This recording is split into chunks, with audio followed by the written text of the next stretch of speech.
অনেক ভালোবাসা আর ত্যাগ নিয়ে সন্তানদের মানুষ করেছিলেন মা আরশেন্নেসা। আশা ছিল শেষ বয়সে হয়তো এই সন্তানরাই হবেন তার শেষ ভরসা। তবে ৮০ বছরের বৃদ্ধা আরশেন্নেসার সেই স্বপ্ন পূরণ হয়নি। শেষ বয়সে সন্তানদের পাকা দালানে ঠাঁই হয়নি তার। ৪ ছেলে রহিম, মোমেন, হুমায়ুন ও প্রয়াত ইয়াসিন এবং ১ মেয়ের জননী এই বৃদ্ধা মায়ের এমন করুণ জীবনযাপনের চিত্র সম্প্রতি সামাজিক মাধ্যমে উঠে এসেছে। আর এরপরই সারা দেশ জুড়ে শুরু হয় তীব্র সমালোচনা। বলছিলাম ব্রাহ্মণবাড়িয়ার বাঞ্ছারামপুর পৌর এলাকার টিএনটি পাড়ার বাসিন্দা আরশেন্নেসার কথা। ২ ছেলের পাকা ২ তলা ভবন থাকা সত্ত্বেও বৃদ্ধা মাকে থাকতে হচ্ছিল ভবনের বাইরে খোলা জায়গায়। একটি কাঠের চৌকির উপর টিন দিয়ে তার ভেতরেই বৃদ্ধা মাকে ফেলে রেখেছিল সন্তানরা। রোদ বৃষ্টি আর সন্ধ্যা নামলেই মশার যন্ত্রণার মধ্যে মানবেতর দিন কাটছিল অসুস্থ বৃদ্ধা মার। এই ঘটনার আমরা কঠোর বিচার কামনা করছি প্রশাসনের কাছে, যেন এই দৃশ্য দেখার পরে অন্য কোনো ছেলে বা মেয়ের বাবা মাকে কষ্ট না দিতে পারে। দেখার পরে যেন ভয় পায়, যে প্রশাসন কঠোর বিচার করে। একটা টিনের চালা দিয়ে একটা চোখের মধ্যে দিয়ে ফেলে রাখছে। সত্যি যারা নিশ্চোখে দেখতো চোখের জল চলে আসতো। আমরা এটা কঠোর আমরা এটা বিচার চাই।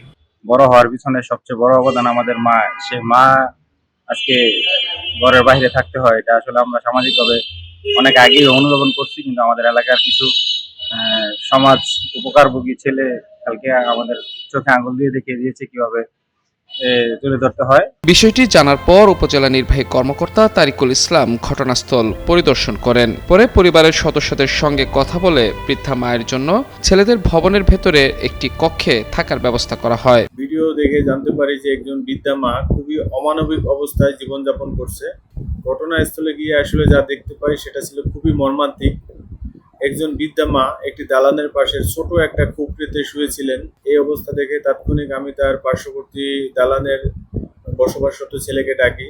তৎক্ষণাৎ পরিবারের অন্যান্য সদস্যদের সাথে কথা বলি, তাদেরকে দীর্ঘক্ষণ বোঝানোর পরে তারা কনভিন্স হয়। এরপর তার মাকে তার ঘরের একটি রুমে তুলে দেওয়ার ব্যবস্থা করি এবং পরবর্তীতে আজকে সকালে বৃদ্ধার অন্যান্য ছেলেদেরকে আমার অফিসে ডাকানোর ব্যবস্থা করা হয়। তারা আমার সামনে মুচলেকা দিয়ে যায় যে তারা ভবিষ্যতে এরকম কোনো কাজ করবে না। এই ঘটনায় বৃদ্ধার ২ ছেলে ব্যবসায়ী হুমায়ুন ও রহিম সোমবার উপজেলা নির্বাহী কর্মকর্তার কার্যালয়ে যেয়ে ভবিষ্যতে আর মার প্রতি অবহেলা করবেন না মর্মে মুচলেকা দিয়ে অনুতপ্ত হন বলে জানা গেছে। যদিও স্থানীয়রা তাদের কঠোর বিচারের দাবি জানিয়েছেন।